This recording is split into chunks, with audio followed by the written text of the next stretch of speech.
Very good afternoon, students. Today we are going to learn about figures of speeches.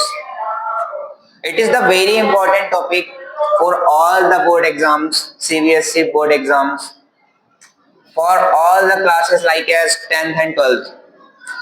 We will have to learn various types of figures of speeches.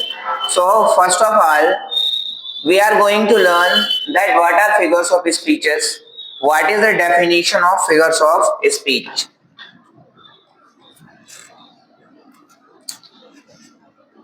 The literary devices or techniques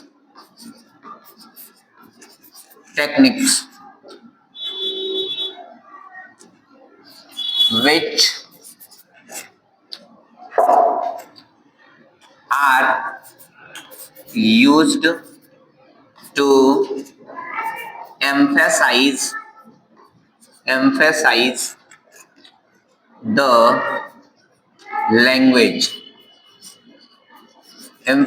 the language by various aspects is called figures of speech is called figures of speech. Okay, आइए इसे समझते हैं। आपने हिंदी में सभी ने अलंकार तो पढ़ रखा होगा, है ना। अब अलंकार क्या होता है कि काव्य की शोभा बढ़ाने वाले शब्दों को अलंकार कहते हैं। जैसे कोई नवविवाहित महिला है, ठीक है, तो उसका आभूषण या गहना क्या होता है, उसकी चीज जवाहरात ये सब क्या होते हैं, उसके लिए वेरी इंपॉर्टेंट होते हैं। ठीक उसी तरीके से भाषा कोई सी भी हो, चाहे हिंदी हो चाहे अंग्रेजी हो, उसको शोभायमान कौन बनाता है, उसका गहना कौन होता है, फिगर्स ऑफ स्पीच होते हैं।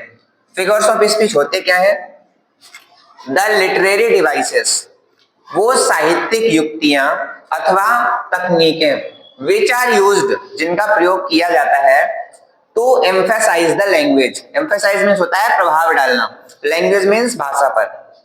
वे साहित्यिक युक्तियां या तकनीकें जिनका प्रयोग भाषा पर प्रभाव डालने के लिए किया जाता है, बाई वेरियस एस्पेक्ट, विभिन्न पहलुओं के माध्यम से, is called figures of speech. वो क्या कहलाते हैं, अलंकार कहलाते हैं। आगे देखिए, there are more than 78 types of it. इसके 78 से भी अधिक टाइप होते हैं।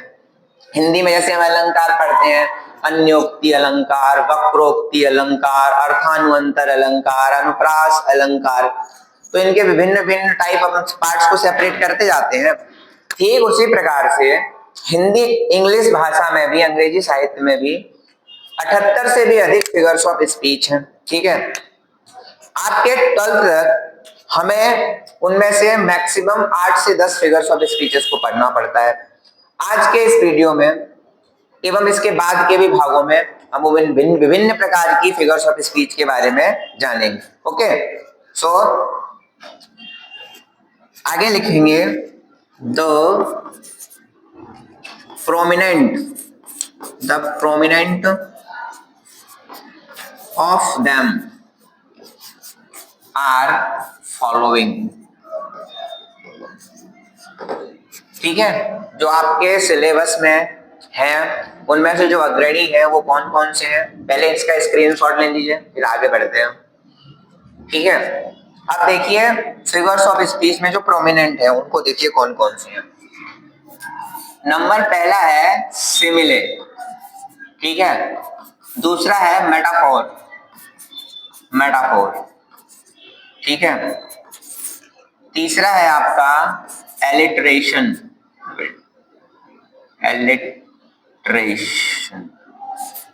एलिट्रेशन, ठीक है।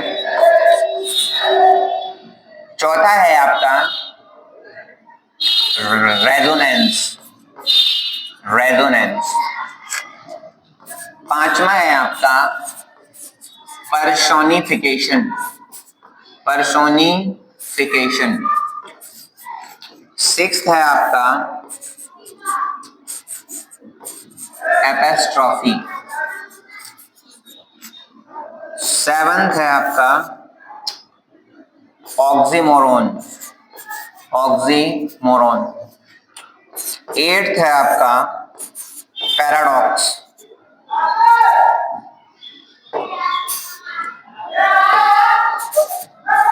पैराडॉक्स 8 हो गए।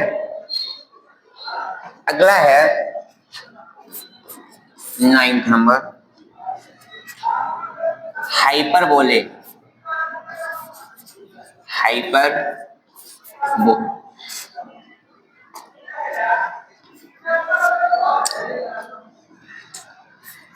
हाइपरबोले कितने हो गए 9।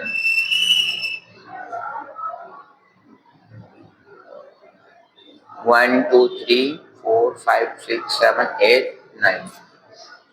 नेक्स्ट लिख लो इयोफोनी, इयोफोनी। 11th नंबर लिखो कैकाफोनी, कैकाफोनी। ओके,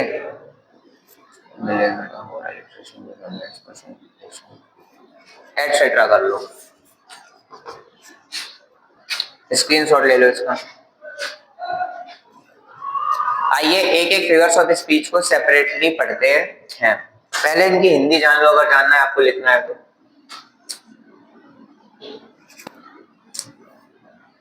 सिमिले, मेटाफोर को किसको बोलते हैं? उपमा अलंकार, उपमा, रूपक, अनुप्रास, अनुप्रास। रेजोनेंस को बोलते हैं स्वर साम्य अलंकार, स्वर साम्य। पर्सोनिफिकेशन को बोलते हैं मानवीकरण अलंकार, मानवीकरण अलंकार। एपिस्ट्रॉफी होता है कल्पना अलंकार, कल्पना अलंकार। इसको बोलते हैं विरोधाभास अलंकार, विरोधाभास अलंकार। ये भी विरोधाभास ही होता है, इसका पार्ट ही होता है, ठीक है। हाइपरबोले होता है अतिशयोक्ति अलंकार, अतिशयोक्ति, अतिशयोक्ति अलंकार। यूफोनी होता है मधुरम अलंकार, मधुरम अलंकार। और कैकाफोनी होता है कर्कश ध्वनि, कर्कश ध्वनि अलंकार। एक और होता है, अपना मिस हो रहा है, लिख लेते हैं, ओनोमोटोपोइया, ओनोमोटोपोइया, ओनोमोटोपोइया। इसको बोलते हैं ध्वन्यालंकार,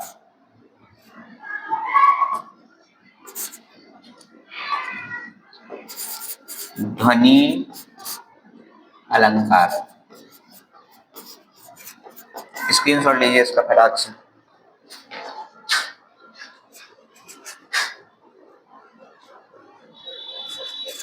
चलिए अब पहला पढ़ते हैं अपन, नंबर 1 सिमिले। सिमिले यानी कि क्या लिखा था अभी अपन ने? सिमिले को लिखा था उपमा अलंकार, उपमा अलंकार। ओके, लिखेंगे it is represented or identified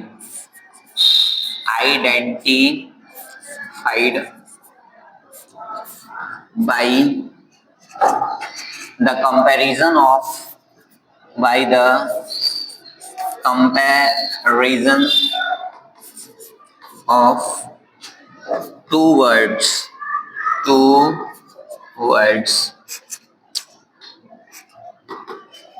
like और as। सुनिए, जहां पर आपको दो शब्द देखने को मिले, कौन कौन से? लाइक और एज। लाइक और एज इन दोनों का मतलब होता है के जैसा, ठीक है, के जैसा। तो वहां आप समझ लेना कि कौन सा अलंकार है, सिमिले फिगर्स ऑफ स्पीच है। ये बहुत इजी होता है, मैं एग्जांपल देके आपको समझाता हूं। यहाँ क्यूट एज ए किटन। दूसरा, वाइट एज स्नो। अगला, he looks like Salman Khan. He looks like Salman Khan. अगला, you are like Amitabh Bachchan. Amitabh Bachchan, ठीक है। देखो ध्यान से, क्यूट मीन्स क्या होता है? प्यारा। किटन क्या होता है? बिल्ली का बच्चा। तो हम किसी को अगर हम तुलना कर रहे हैं, जैसे बोलते हैं कि she is cute like a kitten, वो बिल्ली के बच्चे जैसी क्यूट है। तो देखो, बिल्ली का बच्चा क्यूट, इसकी क्या कर रहे हैं हम? उपमा कर रहे हैं। उपमा कि बिल्ली का बच्चा अलग है, जिसको बोल रहे हैं, मान लो यहाँ सुनो, यहाँ कोई एक बच्चा बैठा है, ठीक है, और एक बिल्ली का बच्चा है। हम उस बच्चे को बोल रहे हैं कि ये जो है क्यूट एज अ किटन, बिल्ली के बच्चे के जैसा क्यूट है। तो उसका क्या कर रहे हैं हम? कंपैरिजन कर रहे हैं, तुलना कर रहे हैं। उसको क्या कर रहे हैं हम? उपमा कर रहे हैं। किससे? बिल्ली के बच्चे से। हमें कुछ नहीं करना है, हमें दो शब्द जहां देखने को मिल जाएंगे, लाइक और एज, और वहां तुलना हो रही होगी, तो वहां कौन सा अलंकार होगा? उपमा अलंकार, सिमिले फिगर्स ऑफ स्पीच। दूसरा एग्जांपल देखो, व्हाइट एज अ स्नो। मैं बोलूं it is white as a snow, तुम्हारे हाथ में कोई चीज है, ठीक है, और मैं बोलूं कि भाई ये तो बर्फ के जैसा सफेद है। अब सुनना, सफेद कैसा है? बर्फ के जैसा। तो उसकी तुलना किससे कर दी अपन ने? व्हाइट एज अ स्नो, ठीक है। ये एज शब्द क्या बताएगा? सिमिले फिगर्स ऑफ स्पीच को। फिर ही लुक्स लाइक सलमान खान, वो किसके जैसा दिखता है? सलमान खान के जैसा। तो लाइक आ गया। You are like Amitabh Bachchan, तुम किसके जैसे हो? अमिताभ बच्चन के जैसे। तो कहीं पे भी, जैसे तो आप लोग एक पोयम पढ़ोगे, माई मदर एट 66 12th में, उसमें एक लाइन आई है, हर फेस एसन लाइक कॉप्स। तो उसकी जो दादी माँ का चेहरा था वो कैसा पड़ गया था? लाश के समान। लाश, कॉप्स क्या होती है? लाश, ठीक है। तो उसका जो चेहरा है उसकी तुलना किससे की जा रही है? लाश से। उसके चेहरे की तुलना किससे की जा रही है? लाश से। तो ये लाइक शब्द ने इसको कौन सी फिगर्स ऑफ स्पीच बना दी? Simile figures of speech. मेरे ख्याल से आप लोगों को समझ में आ गया होगा। फिर भी कोई डाउट है तो आप कमेंट सेक्शन में पूछ सकते हैं। आगे इसका स्क्रीनशॉट ले लीजिए, फिर दूसरा फिगर्स ऑफ स्पीच हम पढ़ते हैं। दूसरे फिगर्स ऑफ स्पीच के बारे में हम नेक्स्ट वीडियो में जानेंगे। बने रहिए हमारे साथ एसकेएल स्टडी कैंपस के साथ।